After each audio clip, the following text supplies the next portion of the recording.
దైనిక్ భాస్కర్ అనే ఈ north Indian Hindi news పేపర్ని ఒక్కసారి పరిశీలించండి. ఈ పేపర్లో సలార్ మొదటి రోజు కలెక్షన్స్ 180 కోట్లు మెన్షన్ చేస్తూ ఉన్నటువంటి పోస్టర్ పబ్లిష్ అయింది కదూ.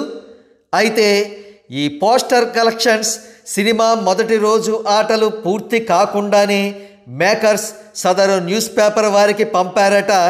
ఇప్పుడు ప్రస్తుతం ఈ విషయమై రచ్చ జరుగుతోంది. సలార్ టీంపై బీభత్సమైన ట్రోల్స్ పడుతున్నాయి నార్త్ ఇండియన్స్ నుండి. అసలు సాహో నుండి సలార్ వరకు ప్రభాస్ది ఇదే తంతు. పోస్టర్ల మీద ఫేక్ నంబర్స్ వేసుకోవడం, తద్వారా లబ్ధి పొందాలని చూడడం. కానీ దురదృష్టవశాత్తు ఏ ఒక్క సినిమా కూడా విజయం సాధించలేకపోయింది. ఇదే విషయాన్ని పాయింట్అవుట్ చేస్తూ సోషల్ మీడియాలో క్రియేటివిటీ ఉన్న ఒక నెటిజన్ ఈ పోస్టర్ను డిజైన్ చేయడం జరిగింది. ఈ పోస్టర్లోని మొదటి ఫోటో చూడండి. సాహో చిత్రం కలెక్షన్స్తో ఈ డిజైన్ చేశారనుకుంటాను. ఈ పోస్టర్లో మనకు సాహో కలెక్షన్స్ 130 కోట్లు, 330 కోట్లు, 400 కోట్లు ఇలా ఏవేవో కనబడుతున్నాయి.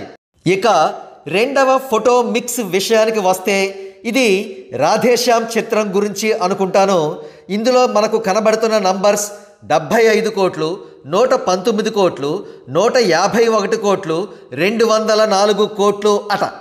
ఈ చిత్రం ఆల్ ఇండియా లెవెల్లో బిగ్గెస్ట్ డిజాస్టర్ అయిన విషయం మీకు గుర్తుండే ఉంటుంది. ఇక మూడవ ఫోటో మిక్స్ విషయానికి వస్తే ఇది మంచి గోల్డ్ కలర్లో చాలా అట్రాక్టివ్గా కనబడుతుంది కదూ. ఇది మరేదో కాదు, ఆది పురుష్ చిత్రం కలెక్షన్ల పోస్టర్ మిక్స్ అన్నమాట. నంబర్స్ కూడా చాలా అట్రాక్టివ్గానే ఉన్నాయి.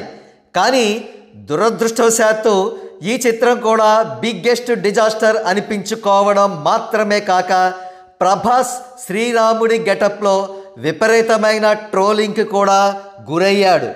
ఇక ప్రభాస్ లేటెస్ట్ చిత్రం సలార్ కలెక్షన్ల విషయానికి వస్తే మొదటి రోజు ఈ చిత్రం 178.7 కోట్లు అని కాకి లెక్కలు చూపించారు. 2 రోజులకు 295.7 కోట్లుగా వారు కాకి లెక్కలను ప్రకటించారు. అయితే సలార్ కలెక్షన్ల భాగోతాన్ని సినీ ఫ్యాన్స్ బయట పెడుతున్నారు. సీడెడ్ ఏరియాలో డిజాస్టర్ చిత్రం వినయ విధేయ రామ మొదటి రోజు కలెక్షన్లను కూడా సలార్ క్రాస్ చేయలేకపోయింది అంటున్నారు. మరో ప్రక్క ఉత్తరాంధ్రలో సాదా సీదా బడ్జెట్తో నిర్మితమైన వకీల్ సాబు కలెక్షన్లను కూడా సలార్ కొట్టలేకపోయిందట. ఇక కమేడియన్ ఆంధ్ర బాక్సాఫీస్ గాడి కలెక్షన్ల చిట్టా చూడండి. ఓవర్సీస్లో మొదటి రోజున సలార్ ఏకంగా 58 కోట్లు వసూలు చేసిందట. ట్రాకింగ్ ఉన్న ఓవర్సీస్లోనే 8 కోట్లను ఏబీఓ గాడు ఫేక్ చేశాడు అని చెప్పి ఏబీఓ గాడిని విపరీతంగా ఆడుకుంటున్నారు నెటిజన్స్.